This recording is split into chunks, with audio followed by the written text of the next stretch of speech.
A partir de este momento, Radio Universidad Central 107.1, en el corazón de Santiago, nos ponemos cómodos, echamos a volar la imaginación porque comienza...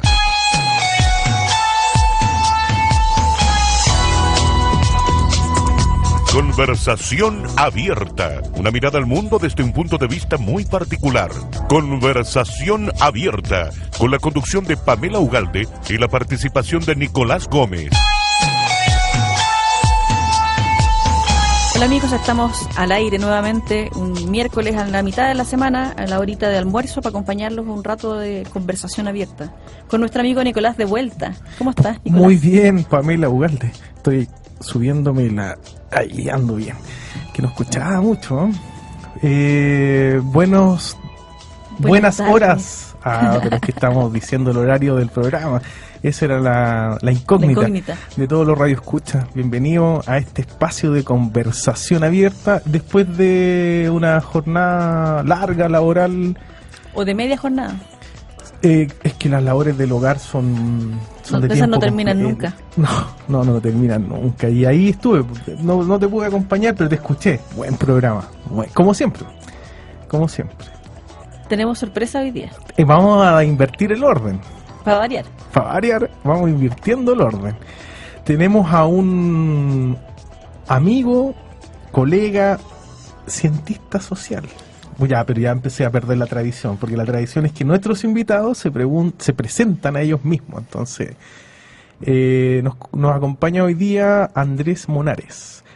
Y para que vayamos entrando en ritmo de conversación y soltando las tensiones, la primera pregunta es, Andrés, ¿te puedes describir para que la gente que te está mirando... Escuchando, eso, sí. Bien, esa risa me gusta. ¿Te pueda conocer? O sea, más allá del six packs de tu... ¿Quién eres tú? Hola, buenas tardes, gracias por invitarme. Soy antropólogo.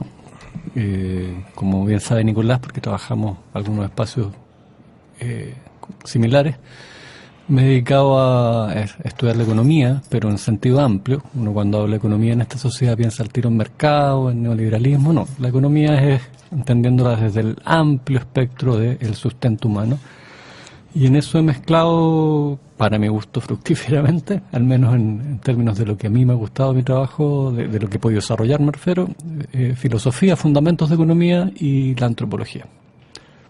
Su origen, o dónde partió este origen de esta relación de amistad y complicidad en la reflexión sobre esto que está describiendo Andrés, fue habernos encontrado en los congresos, famosos congresos de sociología, pues, Pamela Ugalde. Eso a los que la gente de la Católica nos va. Exactamente. Pero que, digamos, los colegas de la Católica sí participan en algunas mesas importantes, como sociología económica. Se van a algunas mesas. Sí, no a todas las mesas. A las de verdad, pues donde se hablan temas de verdad. Sociología económica, Andrea ha sido un animador de... Bueno, voy a hablar de las cosas que se pueden contar, porque hay un espacio de reflexión académica. Entonces allí nos encontramos con Andrés y después, bueno, hemos seguido juntos y discutiendo. Bueno, oye, Andrés, una pregunta por la calidad que tiene nuestro programa, que está bien orientado hacia gente que se introduce en ciertos temas de conversación abierta a mitad de semana. ¿Por qué estudiaste antropología y por qué después la economía? Wow. A ver, cuando uno sale a los 17 años no tiene muchas cosas claras, pero sí estaba el famoso camino de la U, que todavía en Chile es bien potente, aunque en esos tiempos, tardío, o sea, bueno, todavía uno estudiaba porque le gustaba, no preguntaba cuánta plata iba a ganar.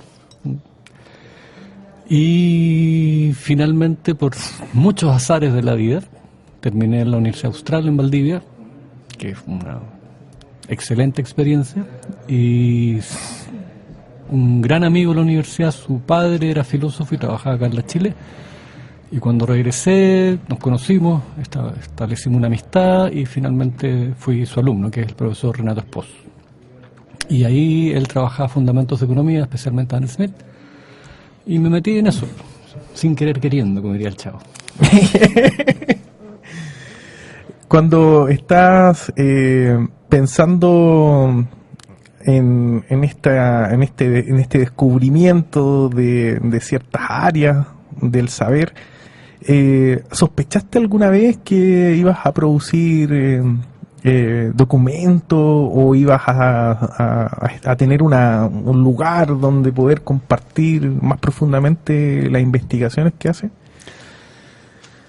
Sí, pues en el fondo cuando uno se mete en el rollo académico, y no hablo de producir por producir, esta máquina, el paperismo, el leninismo que le digo yo, sino que producir cosas que te parezcan interesantes y que puedan parecer útiles o creas que sean útiles a ciertas cuestiones. Sí, pues siempre está la esperanza, pero el punto es que la juventud siempre impaciente, ¿no? Sí, sí. ¿Pero por edad o por cronológica o así? Ambas, sino también maduré la cabeza. Pero hasta que finalmente me salió un artículo y ahí, claro, ahora visto a la distancia, obvio, ¿no? Si tú no vayas a escribir mientras no tengas algo que decir coherente, creo yo.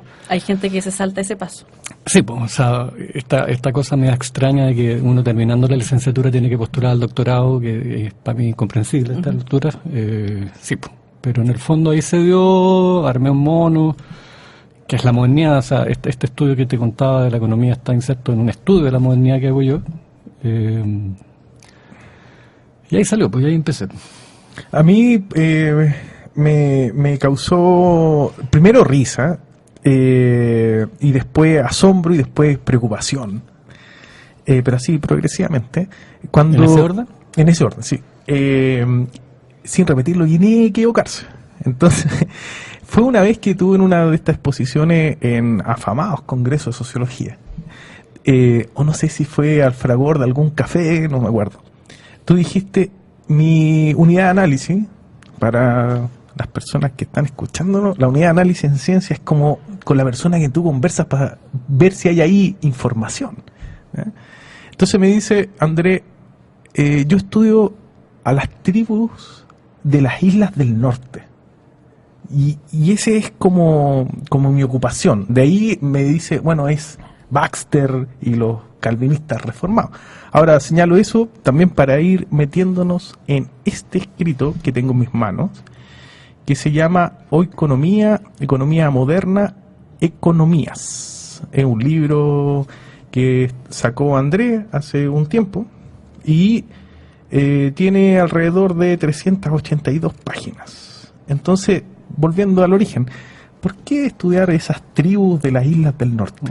¿Por qué ahí no por un antropólogo uno dice, bueno, estudia indígena, digamos? Claro, a ver, puntualmente el término exacto que yo empleo es que estudia a los nativos de las islas británicas. Porque se nos olvida, por así decirlo, que los europeos, me gusta decir, son sus propios indios, sus propios nativos, sus propios aborígenes. Y el punto es que como antropólogo, uno tiene que, y además como antropólogo tercermundista, uno tiene que tener la capacidad de entender que todos los grupos humanos poseen una cultura particular. Claro, el desarrollo de la antropología, su pecado original del imperialismo, etcétera, etcétera, implica que tenemos que estudiar negritos, morenitos, nosotros los que somos blanquitos. Pero cuando tú descubres que como chileno no estáis metido en la manga de los blanquitos, o sea, entonces como un poco patético ese desdoblamiento. Y en lo que conté delante, al estudiar la economía, tú te das cuenta que surge como sistema económico. O sea, la economía capitalista de mercado, la ciencia experimental moderna, el republicanismo no venía en el Big Bang. Nosotros estamos acostumbrados a entenderlo como que son los sistemas porque hemos perdido la capacidad histórica y cultural de analizar que son formas específicas de grupos determinados en épocas determinadas, de los nativos de las Islas Británicas. Entonces, para poder, sobre todo en Chile, que es dejar en evidencia el neoliberalismo, algo que es muy sencillo ahora, yo diría después de las marchas estudiantiles, pero yo estoy trabajando esto desde los 90, uno tenía que ir a los fundamentos, y los fundamentos queda muy desnudo el neoliberalismo y es mucho más fácil trabajarlo en sentido crítico. O sea, Hubo un tiempo, insisto, ahora cambiaron las cosas, pero hubo un tiempo en que la discusión económica eran puntos de porcentaje, de crédito en el caso de los estudiantes. En cambio, al trabajarlo desde el propio Adam Smith, que es el que organizó este cuento, los fundamentos no son bien binarios, son o no son, si lo quieres ver así.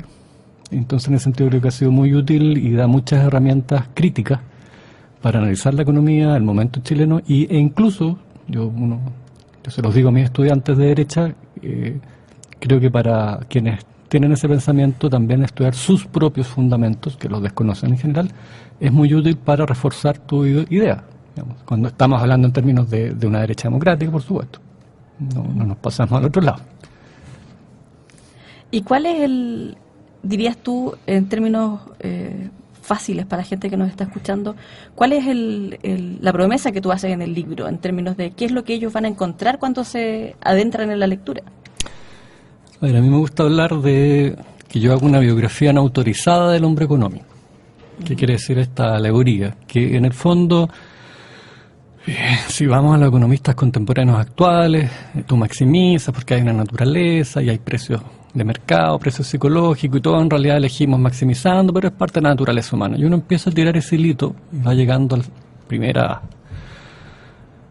comienzo del siglo XX, sobre todo en el siglo XIX, y estaba el concepto de naturaleza, que es el que justamente es bien interesante porque unifica lo que a posterior van a ser las ciencias sociales con las ciencias naturales. En ese tiempo, la filosofía moral con la filosofía natural.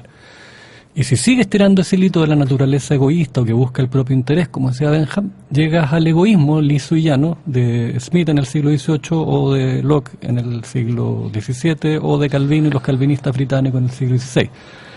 Y en ese sentido se clarifica que esto no es una técnica neutral, sino es un proyecto político-cultural, lo que está bien, digamos, yo no tengo ningún problema con eso, el problema es que te lo vendan como ciencia. Ese sí que es un problema, o sea, eso es ignorancia o falta de honestidad académica.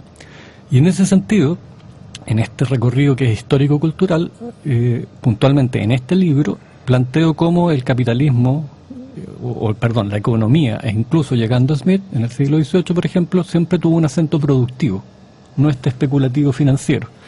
En el segundo capítulo intento aclarar cómo la economía, que siempre fue filosofía moral, después fue economía política, llega a considerarse ciencia económica, copiándole a la física y haciendo una cosa que es bien increíble, que no medir a los humanos como se miden planetas u otros fenómenos físicos. En el tercer capítulo es por qué la economía llega a superponerse a la política, que es una tradición completa de la tradición política occidental, y ni siquiera de la griega, sino que incluso también medieval.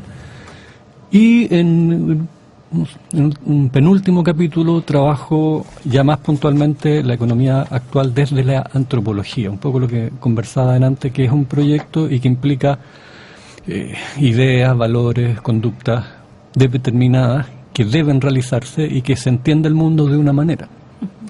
Y el último capítulo es en el fondo una pregunta que es un poco retórica pero fundamental: ¿quién podría ser neoliberal? Cuando tú analizas este extremismo del liberalismo clásico o esta actualización, allá hay una discusión que es bien interesante, te das cuenta que en muchos ámbitos no se sostiene. Entonces eso es lo que le planteo al lector. Así, en términos bien cortos. Ajá. A eso me refería con una biografía no autorizada, porque no tiene nada que ver. De hecho, para hablar de economía hoy, Smith es un referente para ciertos economistas de Chicago, pero tú puedes sacar un doctorado en economía sin leer jamás a Smith ni a nadie de esa gente que es tan antigua y que además no usaba matemática, entonces pareciera que no tiene idea de nada. Hoy. Claro. Es interesante la postura que hace en el libro en términos de hablar de economía sin partir de los supuestos de la economía, sino que discutir un poco esos supuestos y buscar una raíz antropológica en términos de tratar de comprender dónde estamos parados ahora en términos de la economía que se nos vende como única y que tiene este corte neoliberal. ¿Puedo entrar ahí después? Uy, el invitado se tomó el espacio. Es la idea. Lo que dice la Pamela es súper cierto, porque a mí en los ramos de economía, en sociología, me pasaron que la economía eran números. Era como Demuestre esas pruebas, demuestre hacer un gráfico con una función. Claro, Eso esa es la demostrar. fórmula, ¿no? Y los sociólogos Sí. quedamos colgados porque empezábamos a escribir y a argumentar. Esto está malo. No es así. No es así, sí. Sí, y todo en media página. Y tú, Claro. pero ¿cómo media página? Hay que escribir más aquí.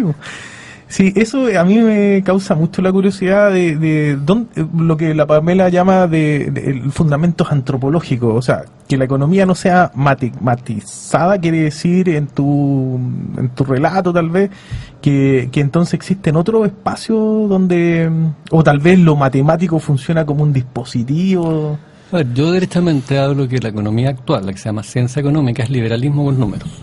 O sea, a mí no me cabe ninguna duda, en términos de los supuestos, de la maximización, aunque los propios economistas tienen una discusión, no, que el modelo del hombre económico es solo un modelo, pero finalmente la política pública en países extremistas como Chile se hace a partir del supuesto. Entonces, las discusiones que tengan ellos, bien por ellos. Ahora, el punto es que el edificio teórico se sigue sosteniendo sobre el supuesto, y vuelvo a insistir en esa palabra, el supuesto de que el ser humano es maximizador egoísta. Hace poquito, en una cosa que daba entre risa y pena, un doctor de la Universidad de Minnesota, el señor Morandé, decía que el sexo era igual que el lucro. No, te creo. En la segunda. ¿Cómo? A ver, explícale, éntrale a eso. Hay una pulsión interna. Hay una pulsión. Y por lo tanto prohibir el lucro sería tan malo como prohibir el sexo. Y el tipo lo dice en la segunda, con un doctorado en Minnesota. No sé la gente en Minnesota que está opinando, digamos, a mí me daría un poquito pudor. Pero tú entiendes, ese discurso lo encuentras desde personas de la calle que de una otra manera creen saber de economía, hasta economistas con doctorado. Eso no, aunque justamente, y en las mismas universidades europeas y gringas, tú encuentras que en las facultades y escuelas de economía hay psicólogos, antropólogos, historiadores. O sea, esto de que la pelota es mía y los neoliberales sabemos esto y sabemos harta matemática, por lo tanto esto es muy serio, es muy chileno, es muy neoliberal. Y no discutir con otro, de hecho, o sea, tú estás tan seguro de tu verdad en esas palabras que no hay que discutir con la otra gente que no sabe economía o que no son profesionales de la economía. Me acordé de una imagen que había cuando yo estudiaba sociología, en que los ingenieros, los estudiantes de ingeniería civil se reían de los estudiantes de ingeniería comercial porque decían se llaman ingenieros y no saben matemáticas. Los libros de economía clásicos como el Miller de microeconomía tenían recuadros en que explicaban lo que era una pendiente, por ejemplo.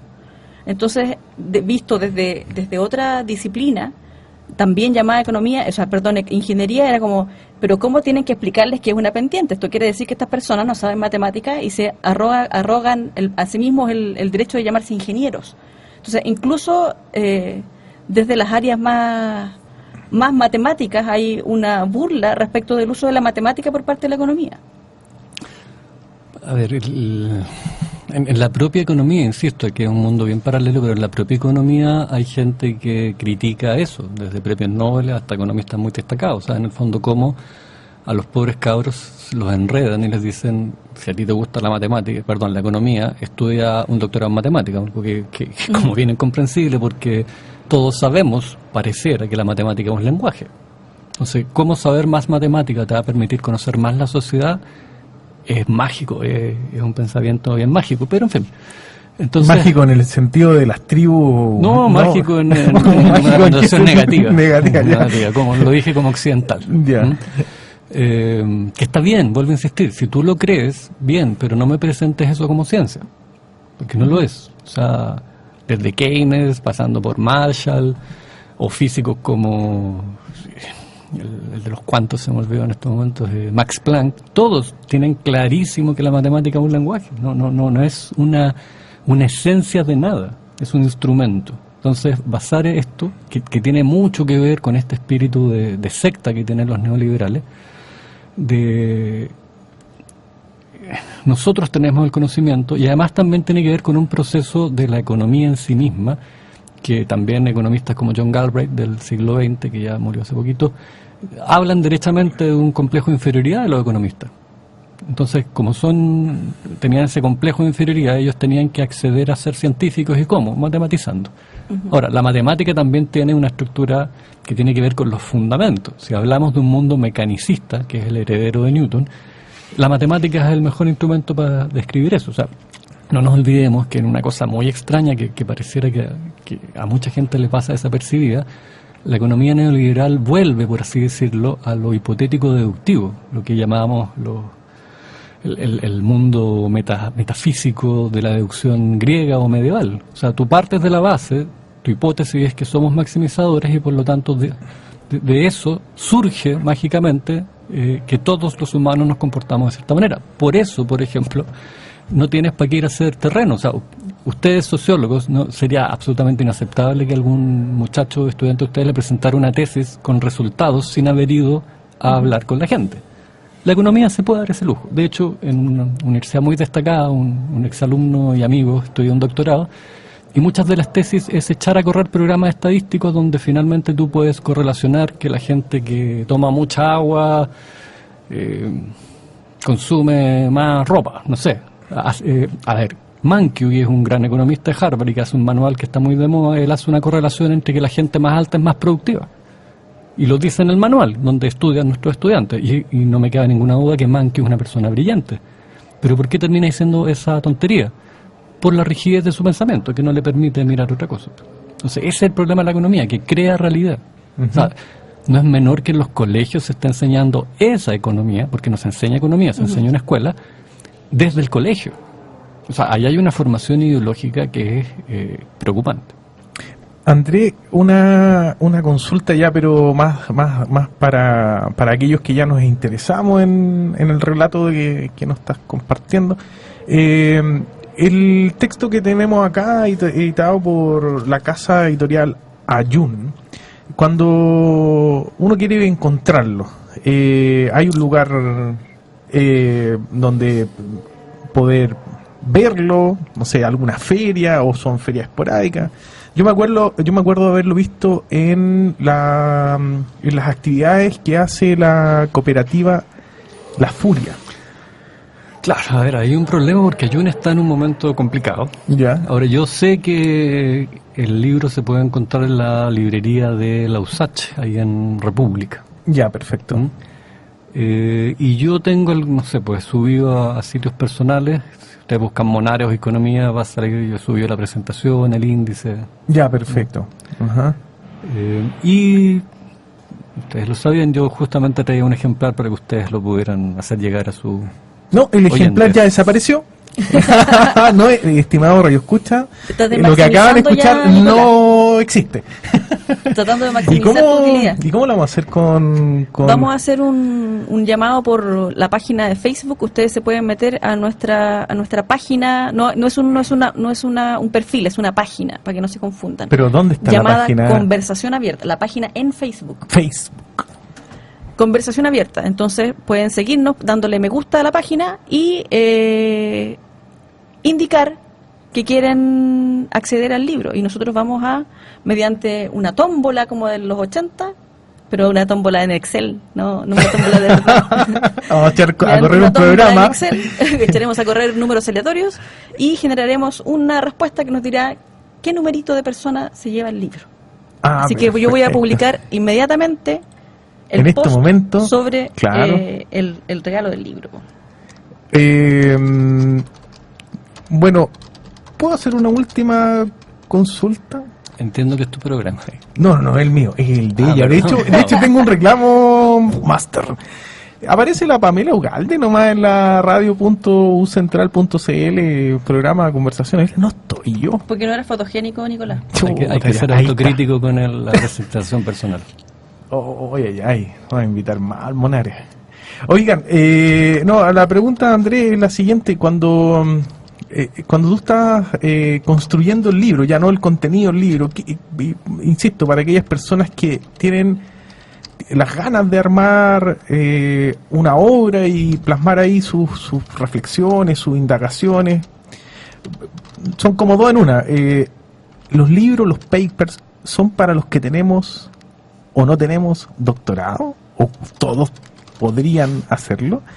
Y lo segundo, ¿es muy difícil eso de ir armando un libro? Maestro. Los primeros doctorados, obviamente, en cualquier tradición cultural hay gente que linda con lo genial y ni siquiera fue a la universidad.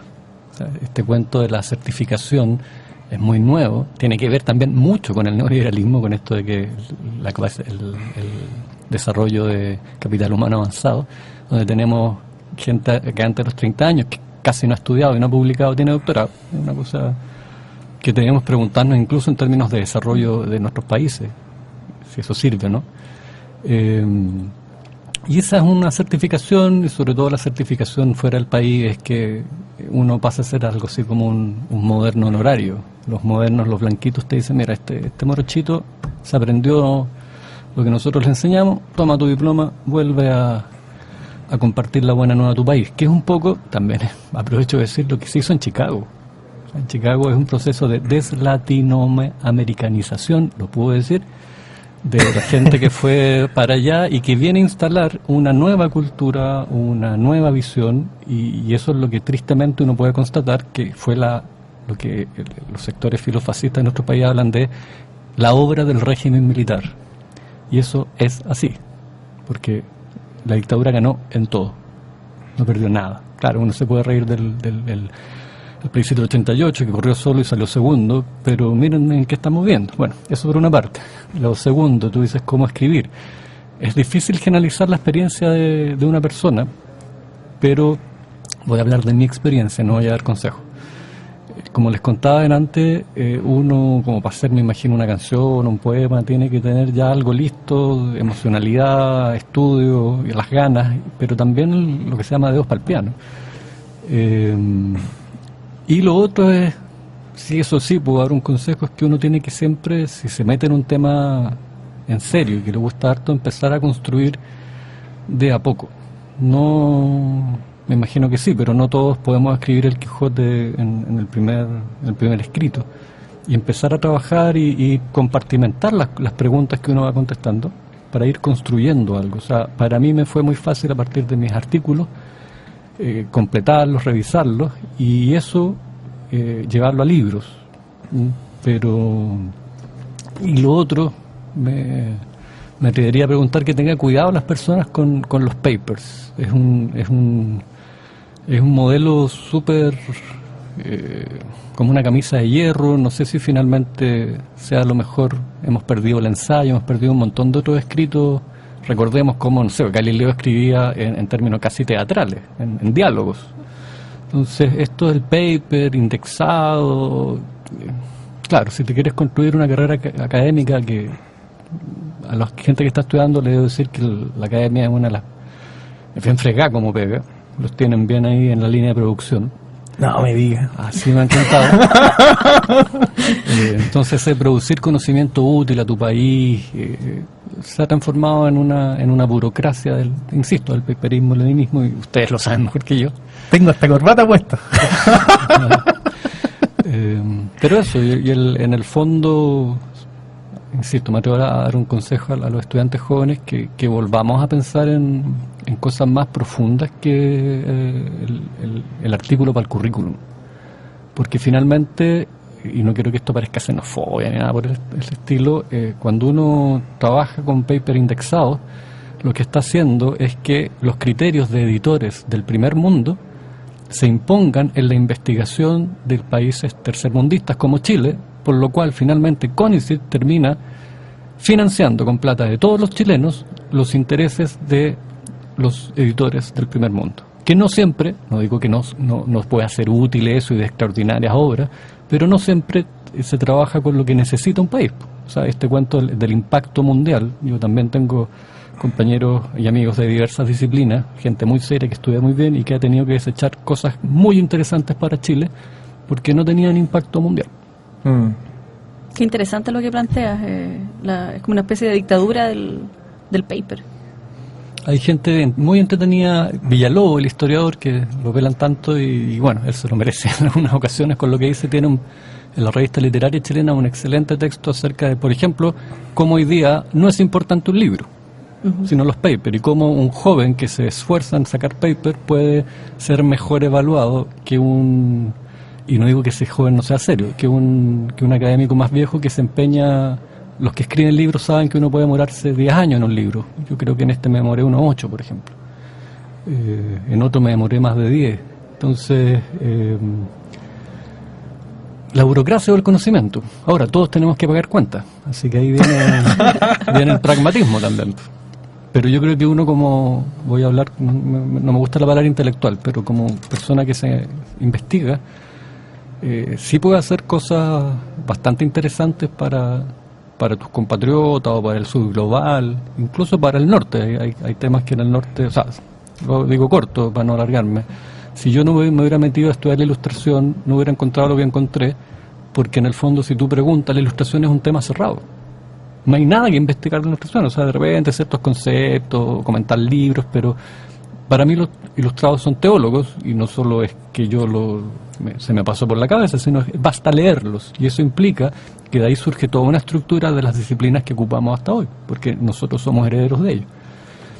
Afortunadamente no cedí a la tentación de que estaba todo estudiado, y he podido desarrollar mi trabajo, que me gusta mucho, por lo demás. Oye, muy bien, Andrea.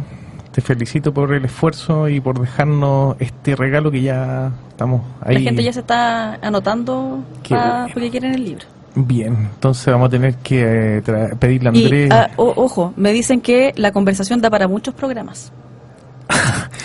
Y como no aparezco en la foto